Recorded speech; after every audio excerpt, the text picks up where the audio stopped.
ஆச்சி அதிரசமா விடுங்க, கையில தட்டி சூடான எண்ணெயில பொரிச்சா அதிரசம் ரெடி. நான் கோமாளி சீரிஸில் உள்ள அனைத்து எபிசோடுகளையும் காண உடனடியாக பிளாக் ஷிப் வேலி OTT ஆப்பை டவுன்லோட் செய்யுங்கள்.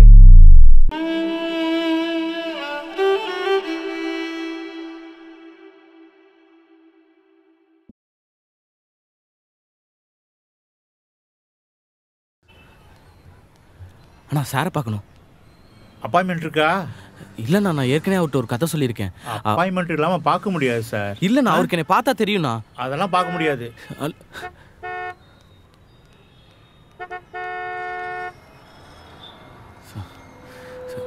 Sir sir sir sir sir sir sir தம்பி, யார் நீங்க? ராஜேஷ் ஃப்ரெண்டு.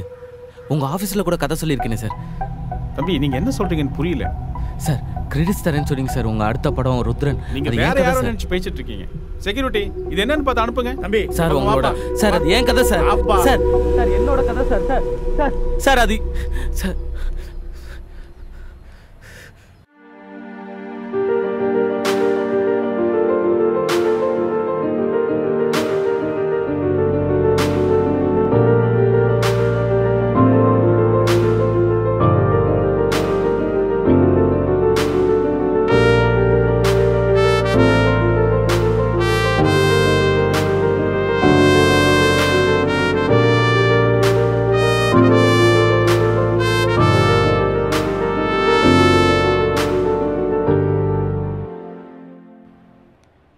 சார் சொல்லுங்கள் சார்.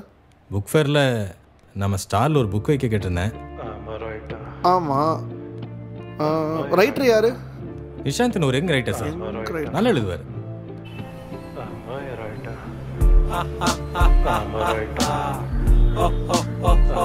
எவ்வளோ புக் போயிருக்கு? 30 காப்பி பிரிண்ட் பண்ணோம் சார். 15 போயிருக்கு. டே நிஷாந்த், படம் பார்த்தியா? அண்ணே பார்த்துட்டேண்ணே, சூப்பர் கதை, செம்ம டைலாக்கு. ஒழுங்கா இது கிரெடிட்ஸ் கேட்டு வாங்கியிருக்கலாம்லண்ணே. இது மட்டும் உன் பேரில் வந்திருந்தா சூப்பராக இருந்திருக்கும். கொடுத்தா நான் வேணா நான் சொல்ல போகிறேன். டைரக்டருக்கு இது ஃபர்ஸ்ட் படம். ரைட்டர் கிரெடிட்ஸ் கொடுத்தா எங்கே அடுத்த படம் கிடைக்காதோன்னு காசு கொடுத்துட்டா இருப்பான். இல்லை கணேஷ், பெரிய பெரிய ரைட்டர் புக் வைக்கிறதுக்கே இடம் இல்லாமல் இருக்குது. பின்னாடி பார்ப்போம். நான் ஒரு படம்னா பரவாயில்ல, எல்லாத்துக்கும் இப்படியே பண்ணி கடைசியில் காசுக்கு எழுத ஆரம்பிச்சிட்டல.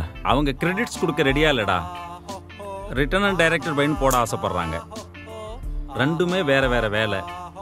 ஸ்க்ரீன் பிளேக்கு இன்னொருத்தர் வேணுங்கிறது அவங்களுக்கு புரிய மாட்டேங்குது. அது புரிகிற வரை இப்படியே ஸ்க்ரீன் ரைட்டர் ஆகாமல் இருப்பியானே. அதை நான் பார்த்துக்கிறேன். சென்னை புக் ஃபேரில் உன் புத்தகத்தை வைக்கிற நீ ரெடி பண்ணிட்டியா? அதுக்கு கணேசன்கிட்ட பேசியிருக்கேன். அவர் கேட்டு சொல்கிறேன்னு சொன்னார். என்னால் முடிஞ்ச அளவுக்கு ட்ரை பண்ணிட்டேன். அவங்க ஒத்துக்கல நிஷாந்த். அண்ணே நான் வேணா ஒரு வாட்டி பேசி பார்க்கவா? அதெல்லாம் வேண்டாம்ப்பா, வேலைக்கு ஆகாது. அவங்களுக்கு ஒன்று ஃபேமஸாக இருக்கணும், இல்லைன்னா காசு கொடுக்கணும். அப்போ தான் உன் புக்கை ஸ்டாலில் வைப்பாங்க. ரெண்டுமே இல்லை நம்மக்கிட்ட. இதுக்கு தாண்டா உன்னை சிறுகதை மேகசீனில் கட்டுரை காம்படிஷன் எழுதி பெரிய ஆளாக சொல்கிறது. அதெல்லாம் பண்ணிட்டு தானே இருக்கேன். சும்மா அப்போதைக்கு பாராட்டி பரிசு மட்டும் கொடுத்துட்றாங்க, அப்புறமா கண்டுக்கவே மாட்டேன்றாங்க. யார்? வீட்டிலண்ணே. அம்மா எல்லாத்தையும் விட்டு ஊருக்கு வர சொல்கிறாங்க. நேரில் போய் பேசி புரியவே. அம்மா இன்னும் 1 வருஷமா? இப்படியே எத்தனை வருஷத்துக்குடா சொல்லிட்டு இருப்ப? இப்பவே வருஷம் 4 ஓடி போச்சு. என்ன நடந்துச்சு? அதான் 2 புக்கு ரிலீஸ் பண்ணனே. என்ன பிரயோஜனம்? உன் செலவை சமாளிக்கவே உன்னால சம்பாதிக்க முடியாம காசு இல்லாம ஃப்ரெண்டு வீட்டில் தங்கி இருக்க. சாப்பாடு செலவுக்கு உங்க அக்காவை காசு கேட்டு தொல்லை பண்ணிட்டு இருக்க. என்னம்மா நீ கூட கூட பேசாத. கொஞ்சமாவது வீட்டு சூழ்நிலை தெரியுதா இல்லையா? அம்மா அக்கா கஷ்டப்படுறது புரியுதா இல்லையா உனக்கு? நீ முதல்ல சென்னையிலேருந்து கிளம்பி வந்து வேற வேலைக்கு போகிற வழியை பார். ஏ சங்கீதா, சும்மா இரு. உங்க மாமாட்ட இவனுக்கு வேலைக்கு சொல்லியிருக்கேன். வேலை கிடைச்சோன்னா இவன் வேலைக்கு போவான்.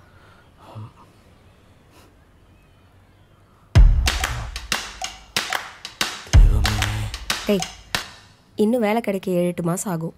அதுக்குள்ளே அந்த புக்கை ரிலீஸ் பண்ணிடு, சரியா?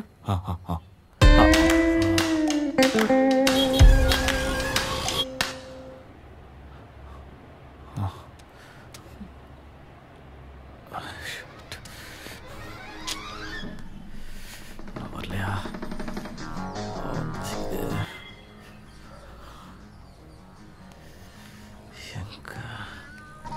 என்னையா சீக்கிரமாக வந்துட்டு போல? ஆ வாங்க.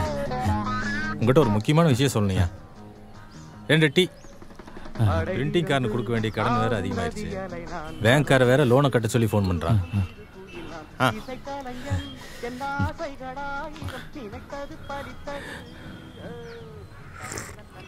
சுத்தமாக முடியல நிஷாந்த். அதனால தான் பப்ளிகேஷனை க்ளோஸ் பண்ணிடலான்ட்டு இருக்கேன்ப்பா. நானா அந்த பிரிண்டிங்காரன் ஏதாவது பிரச்சனை பண்ணானா? அதெல்லாம் சமாளிச்சுக்கலாண்ணா, எதுவும் யோசிக்காத. இல்லை நிஷாந்த், முன்னாடி மாதிரி இல்லை. எல்லாருக்கும் வாசிக்கிற பழக்கமே சுத்தமாக குறைஞ்சி போச்சு. அதெல்லாம் படிக்கிறாங்க, நிறைய பேர் எழுதவும் செய்கிறாங்கண்ணா. எழுதுறாங்க, ஆனால் படிக்கத்தான் ஆள் இல்லை. ஏதோ ஃபேமஸான 2-3 புக்கு தான் போயிட்டுருக்கு. மற்றதெல்லாம் சும்மாவே தான் அடிக்கிருக்கு. ஆனால் ஒன்று, நீ புக்கு மட்டும் நம்பியிருக்காம சினிமா மேகசின் வேறு ஏதாவது ட்ரை பண்ணு. அவ்வளோதான் நான் சொல்லுவேன்.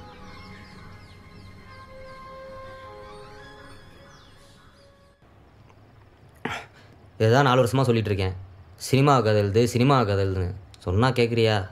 டேய், சினிமா ஃபார்மேட் வேறு, புக்கு ஃபார்மேட் வேறு. அதெல்லாம் டேய், நீ உன் ஃபார்மேட்டில் எழுதுறா. சினிமா ஃபார்மேட்டுக்கு அவங்க மாற்றிக்க போகிறாங்க. உனக்கு என்ன பிரச்சனை? அப்படியே எழுதுனா அது எங்கே போய் கொடுக்குறது? அதான் சொன்னேன், என் ஃப்ரெண்டு ஒருத்தன் குணா சார்கிட்ட கோடாக்டராக ஒர்க் பண்ணிட்டுருக்கான்னு. ராஜேஷா? குணா சார் கூட ஏதோ கதை தேடிட்டு இருக்காரான். உங்ககிட்ட கூட ஏதாவது இருக்கான்னு கேட்டான்டா, போய் பாரு.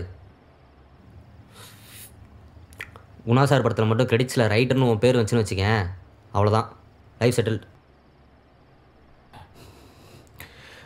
யோசிச்சு சொல்கிறேன். யோசிச்சு சொல்கிறியா? கஷ்டம். வாரமலர்ல சிறுகதை படிச்சேன், ஃபர்ஸ்ட் பிரைஸ் போல. ஆமாக்கா. சூப்பர்டா அக்கா. இந்த வாரம் செலவுக்கு காசு தானே போட்டேன்.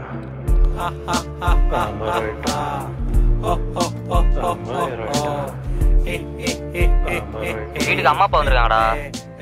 ஒரு வாரம் இங்கே தான் இருப்பாங்களாம். நீங்க ஏதாவது ஃப்ரெண்ட் ரூம்ல தங்கிக்கிறியா? சரிடா, நான் பார்த்துக்கிறேன்.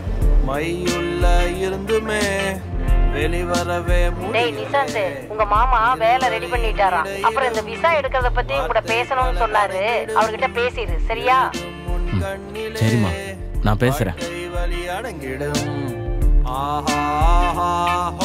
வீட்டு நிலைமை யோசிச்சா பேசாம சினிமாவுக்கு கதை எழுதிடலான்னு தோணுதுன்னு. ஆனா புக் எழுதும்போது நானும் அப்படிதான். புக்கை தவிர வேற எதுவும் எழுதுறது இல்லைன்னு உறுதியா இருந்தேன்.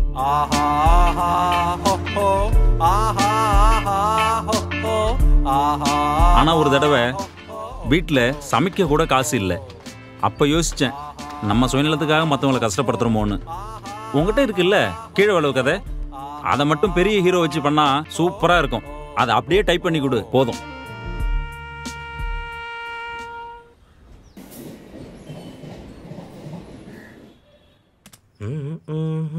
டேய், இதை ராஜேஷ்ட கொடுத்து குணா சார்ட்ட கொடுக்க சொல்லு. அதுக்குள்ள முடிச்சிட்டியா? ஆமாம், நான் கிளம்புறேன். எங்கே போகிற? ஒரு ஃபேமஸ் மேகசினில் இன்டர்வியூ, காலம் ரைட்டராக போகிறேன். நம்ம புக்கை தவிர எதுவுமே எழுத மாட்டேன்னு சொன்னேன். டேய், சூழ்நிலை அப்படிடா. அம்மா துபாய்க்கு வேலைக்கு போக சொல்கிறாங்க, வேற என்ன பண்ணுறது? போக வேண்டியதானே? மயிறு கஷ்டம். அதெல்லாம் ஓகேப்பா. உங்கள் எக்ஸ்பீரியன்ஸ் தெரிஞ்சுக்கலாமா? சார், இந்த 2 புக்கு எழுதியிருக்கேன், கொடுங்க. ஓகே.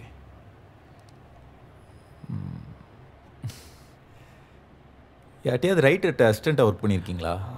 இல்லை சார். இல்லைப்பா, மேகசீனுக்குன்னு ஒரு ஃபார்மேட் இருக்குது, அது தெரியாமல். உனக்கு வேலை தெரியும், அவனுக்கு எப்படா தெரியும்? ப்ரோக்ராமிங் பண்ண தெரியுமான்னு கேட்டால் கோடிங் பண்ணி காட்டலாம், வரைய தெரியுமான்னு கேட்டால் வரைஞ்சி காட்டலாம். நானா உட்காந்து கதையை எழுதி காட்ட முடியும்? எழுதின கதையை தான் கொடுக்க முடியும். இதில் வேற இன்னொரு புக்கு எழுதி அதுக்கு பப்ளிகேஷன் வேற தேடணும். நீங்கள் ஏன் தேடுறீங்க? அதான் அவங்க மாமா கூட துபாய் போகிறல்ல, அங்கேயே பப்ளிஷ் பண்ணிடு. பெரிய நாடு. அது ரீசெண்டாக நடந்த சம்பவத்தை வச்சு எழுதியிருக்கேன், அதை இப்போ தான் ரிலீஸ் பண்ணோம். ஏதாவது சொல்கிறா நீ சும்மா. எங்கே தூங்குற? எழுப்பிவிட்டல, வா டீ வாங்கிட்டா. கோமதி பப்ளிகேஷனில் கேட்டியா? நேற்று தானே போய் கேட்டேன். வேற ஏதாவது பப்ளிகேஷன் இருந்தால் சொல்லு. நர்மதா பப்ளிகேஷன்ல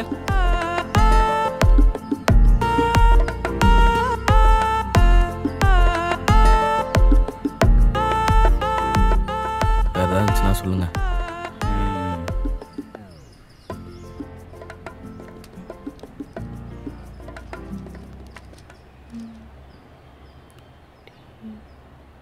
டிமானிட்டைசேஷன் பத்தியா? ஆமாம் மேம். பொலிட்டிக்கல் ஜானர் இப்போ பண்ணுறது இல்லை, வேற ஏதாவது இருக்கா? அவன் சொன்ன மாதிரி வேற ஏதாவது தான் பண்ணேன்டா. இப்போ இந்த கதையை பண்ணி ஆகணுமா? இப்போ இந்த கதையை சொல்லி ஆகணும்டா. சரி, அதை புக்காக தான் பண்ணுமா, படமாக பண்ணலாம்ல? டேய், புக்குன்றது ஒரு பண்பாட்டு பதிவுடா. ஐயா ப்ளீஸ் விட்டுரு. டேய், 2 மணி நேரம் படத்தில் ஒரு கதையை சொல்ல தாண்டா முடியும். அதை முழுசாக உணர வைக்கணும்னா அது புக்கால் மட்டும்தான் முடியும். நான் தாண்டா சொல்ல வர. டிமான்டேஷன் டைமில் ஒரு ரோட்டு கடைக்காரன் எவ்வளோ கஷ்டப்பட்டான், அந்த கஷ்டத்தை ஒரு புக்கால் மட்டும்தான் சொல்ல முடியும். நான் புக்காக தான் சொல்லுவேன். கஷ்டம்.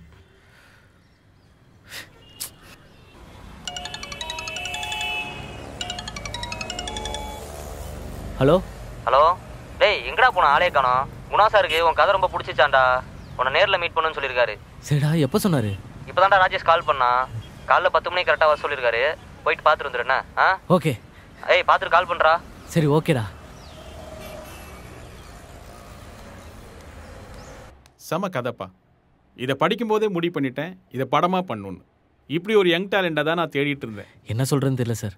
நன்றி சார். அந்த கேரக்டருக்கு ருத்ரன் ஏன் பேர் வச்சுருக்கீங்க சார்? அந்த 3 கேரக்டரும் ஃபஸ்ட்லேருந்து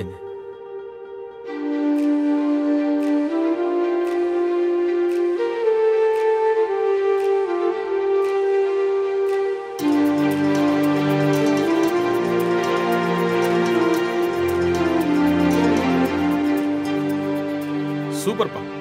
யூஸ்வலாக நான் ஸ்கிரிப்ட் தனியாக தான் ஒர்க் பண்ணுவேன். Okay sir. அதை முடிச்சுட்டு உங்களுக்கு இன்ஃபார்ம் பண்ணுறேன். சரி. ஸ்டோரி கிரெடிட் உங்களுக்கே கொடுத்துட்றேன். Okay sir. அக்கா, நேற்று ஒரு டைரக்டர்கிட்ட கதை சொன்னேன்ல, அவர் ஓகே. உடனே கிளம்பி ஊருக்கு வரியா? அம்மாவுக்கு உடம்பு சரியில்லை, ஹாஸ்பிட்டல்ல சேர்த்திருக்கோம். என்னாச்சுக்கா? நீ கொஞ்சம் நேர்ல வாயே, நான் சொல்றேன். சரி, நான் வரேன்.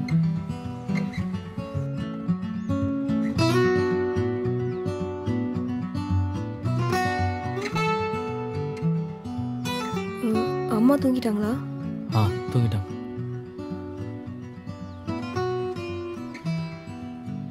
எதுவும் யோசிச்சுட்டு இருக்காதக்கா, அவங்களுக்கு ஒன்றும் ஆகாது. கையில் இருந்த காசெல்லாம் காலி. மாமா கிட்ட தான் கடன் வாங்கியிருக்கேன். ட்ரீட்மெண்ட் செலவுக்கு என்ன பண்ண போறோன்னே தெரியல. ஒரு டைரக்டர்கிட்ட கதை சொல்லியிருக்கேன்க்கா, அவங்க கண்டிப்பாக கிரெடிட்ஸ் தரேன்னு சொல்லியிருக்காங்க. நம்ம எப்படியாவது அரேஞ்ச் பண்ணிடலாம்க்கா. அதெல்லாம் நம்ப முடியாது நிஷான். பேசாம மாமா சொன்ன வேலைக்கு போயிடுறியா?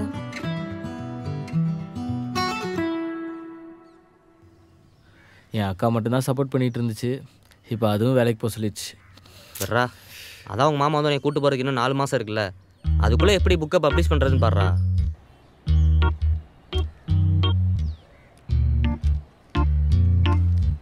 சரி, நாங்கள் கூப்பிட்றோம். புக் பப்ளிஷ் பண்ணுறதுக்கு டிராஃப்ட் எழுதி கொடுத்துருந்தேன், இன்னும் எதுவுமே சொல்ல சார். காகிதம் தானே? ஆமாம் சார். நிறைய டிராஃப்ட் வந்திருக்கு, படிச்சுட்டு இருக்காங்க, சொல்லுவாங்க. சரி.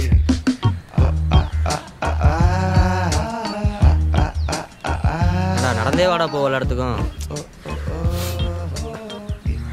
என்ன சொன்னாங்க? 2 பப்ளிகேஷனில் வாங்கி வச்சுட்டாங்க, அதை மட்டுமே நம்பி தான் வேலைக்காக தான் ட்ரை பண்ணுறேன். சொன்னா ஒரு காஃபிண்ணா. எடிட்டர் உங்கள் ரைட்டிங் சூப்பர்னு சொல்லிட்டாரு. Thank you sir. பிரிண்டிங் ப்ரொசீஜரை ஸ்டார்ட் பண்ண சொல்லிட்டாங்க. நீங்கள் மண்டே ஒரு 10 மணிக்கு வாங்க. Okay sir. அந்த கிரெடிட் பேஜை ட்ராஃப்ட் பண்ணிடலாம். ஓகே சார், மண்டே வந்துடுறேன் சார். வரேன் சார்.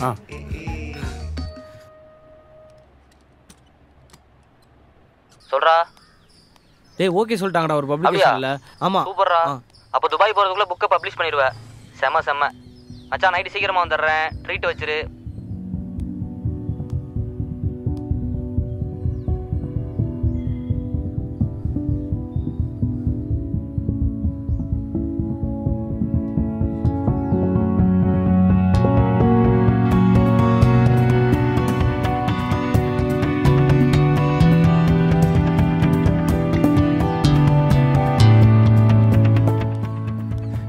கிரெடிட்ஸ் தரேன்னு சொன்னீங்க சார். உங்கள் அடுத்த படம் ருத்ரன், அது ஏன் கதை சார்? செக்யூரிட்டி, இது என்னன்னு பார்த்து அனுப்புங்க.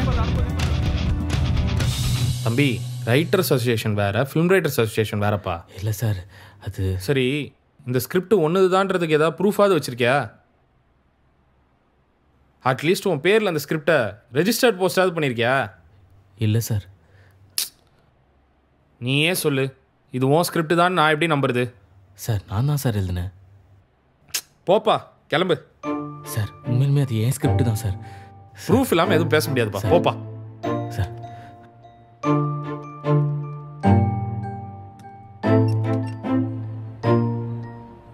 டேய் அதே யோசிச்சுட்டு இருக்காரா, விடுறா. அதெல்லாம் ஒன்றும் இல்லைடா, புக் எழுத தானே வந்தோம். நடுவில் தேவையில்லாமல் சினிமா அது இதுன்னு. இதோ நாளைக்கு பப்ளிகேஷனில் கூட கிரெடிட்ஸ் கேட்டிருக்காங்க. நான் போய் அந்த வேலையை பார்க்குறேன். சார் சார் கிரெடிட்ஸ் ஒர்க் பண்ணிட்டேன் சார். நிஷாந்த், உங்ககிட்ட யாரும் இன்ஃபார்ம் பண்ணலையா? சார் இல்லை சார். என்ன சார்? உங்கள் பிரிண்டிங்கை நாங்கள் ஹோல்ட் பண்ணிட்டோம் சார். நான் ஃபுல்லாக முடிச்சிட்டேன். என் சைட்லேருந்து எதாவது டிலேவா சார்? இல்லை நிஷாந்த், நீங்கள் போயிட்டு ஒரு 2-3 months கழிச்சு வாங்களேன், பேசலாம். சார் இந்த புக்கு இப்போ ரிலீஸ் பண்ணால் தான் சார் கரெக்டாக இருக்கும். எப்படி சொல்கிறது, நேற்று நீங்கள் ரைட்டர் அசோசியேஷன் போயிருந்தீங்கல்ல, நீங்கள் இன்னொருத்தர் கதையை கிளைம் பண்ணிக்கிறீங்கன்னு கம்ப்ளைண்ட் பண்ணியிருக்காங்க. சார் நிஜமானுமே அது ஏன் கதை சார். அதை நான் எப்படிங்க நம்புறது?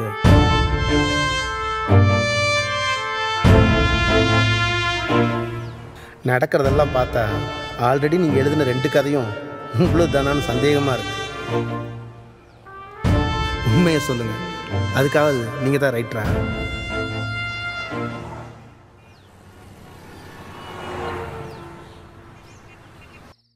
டேய் ஏன்டா இப்படி உட்காந்துருக்க? என்னடா ஆச்சு உனக்கு?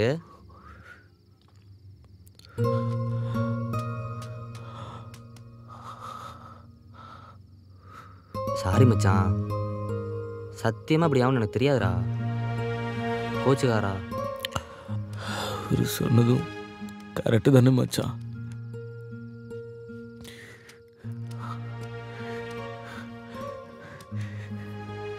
எதை வச்சு என்னை ரைட்டர்னு ஏற்றுப்பாங்கன்னு சொல்லு. 2 புக் எழுதுனே, அதை வச்சா?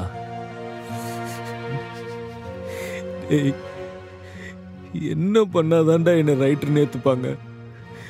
பெரிய பப்ளிகேஷனில் ரிலீஸ் பண்ணுமா? இல்லை நான் அவார்டு வாங்கணுமாடா? இதெல்லாம் பண்ணாதான் என்ன ரைட்டர்னு ஏற்றுப்பாங்களடா? டேய் இல்லடா. என்னடா நீ? விட்றா. என்ன ரைட்டரான்னு கேட்டாங்கடா.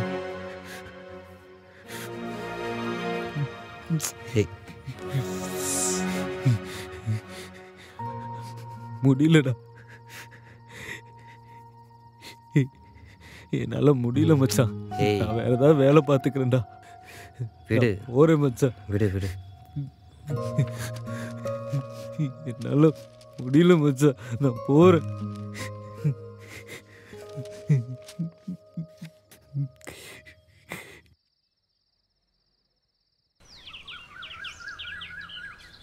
டேய் அது காகிதம் எழுத்தாளர் தானே?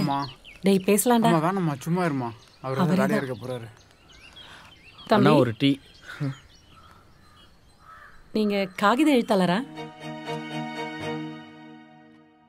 ஹலோ நிஷாந்த், காகிதம் கதை ரொம்ப நல்லா இருக்கு, மீட் பண்ணலாமா? ஆமாம்மா. நான் சொன்னேன்ல அவர்தானு. தம்பி உங்க புக்கை எல்லாத்தையும் என் பையன் எனக்கு படிச்சு காமிச்சிருக்கான்ப்பா. நன்றிம்மா. உங்களோட எழுத்து ஒன்று ரொம்ப யதார்த்தமா இருக்கும். என் வாழ்க்கையில நடந்த மாதிரியே இருக்கும். ரொம்ப ரொம்ப நன்றிம்மா. உங்களுக்கு ஏதாவது டீ குடிப்பீங்களா? அம்மா வேணாம். நீ சும்மா இருடா. குடிப்பேம்மா. குடிப்பேன். ஏய் போய் வாங்கிட்டு வா. உங்களை சந்திச்சதுல ரொம்ப சந்தோஷம் தம்பி. எனக்கு ரொம்ப சந்தோஷமா.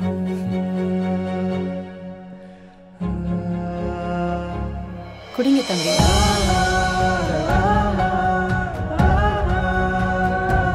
சாப்பிடுங்க. சாப்பிடுங்க.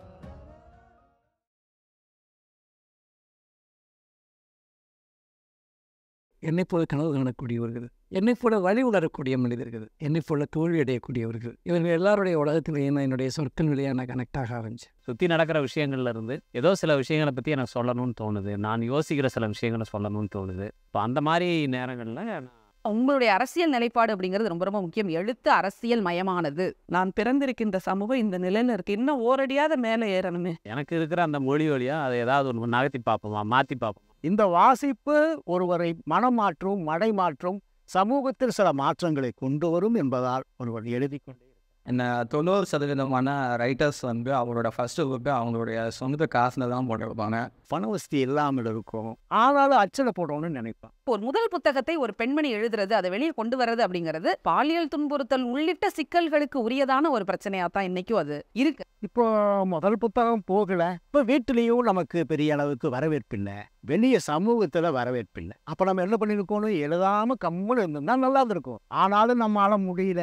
அப்புறம் மறுபடியும் நம்ம அடுத்த புத்தகம் எழுத ஆரம்பிக்கிறோம், அடுத்தடுத்த புத்தகங்கள் எழுத ஆரம்பிச்சுட்டே இருக்கோம். அடி ஒரு பக்கம் வாங்குறோம், ஒரு பக்கம் எழுதுறோம். ஒரு புத்தகம் வரவேற்பு கிடைக்கல அப்படின்னா இன்னொரு புத்தகத்தின் மூலமா இந்த புத்தகத்துக்கு வெளிச்சம் கிடைக்கலாம். ஒவ்வொரு எழுத்தாளனுக்கும் காசு பணத்தை விட அவனுக்கு பாராட்டுதலும் அவனை உச்சி முகர்கிற ஆட்களும் தேவையாயிருக்கு. நிறைய விருதுகள் வழங்கப்படுது, அரசு வழங்கும் விருதுகள். ஆனால் அதில் பார்த்தா ஒரு சில நல்ல புத்தகங்களுக்கு மட்டும்தான் இங்கே அந்த விருதுகள் வழங்கப்பட்டிருக்கு. இந்த விருதுகளிலும் இருக்கிற அந்த லாபி அப்படிங்கிறது வந்து களையப்படணும். ஸோ அந்த மாதிரி இப்போ ஒரு யங் ரைட்டர்ஸ் வந்து ஃபஸ்ட்டு அவங்களே புக்கு போடுறாங்கனாலும் அந்த புத்தகம் நல்ல ரீச் ஆச்சுன்னா கண்டிப்பாக ஒரு பப்ளிகேஷனுக்கு கண்டிப்பாக வந்து அதை கேட்டு வந்து வாங்குவாங்க. ஆனால் தொடர்ந்து இயங்கிட்டு இருக்கிறது தான் முக்கியம். தீமைகளை பார்ப்பதும் நன்மைகளோடு உரையாடுவதும் தான் ஒரு இளம் எழுத்தாளனுக்கு எப்போதும் தேவைப்படுகிற பயிற்சி. அப்போ புத்தக வாசிப்பில் நாம் கற்றுக்கொள்கிறோம், நாம் கற்றுக்கொண்டதைத்தான் கைமாற்றிக் கொள்கிறோம். ஆக காற்றை போல் புத்தகங்களை சுவாசியுங்கள் என்று நான் வேண்டி விரும்பி கேட்டுக்கொள்கிறேன். ஆச்சி அதிரசமா விடுங்க, கையில தட்டி சூடான எண்ணெயில பொரிச்சா அதிரசம் ரெடி.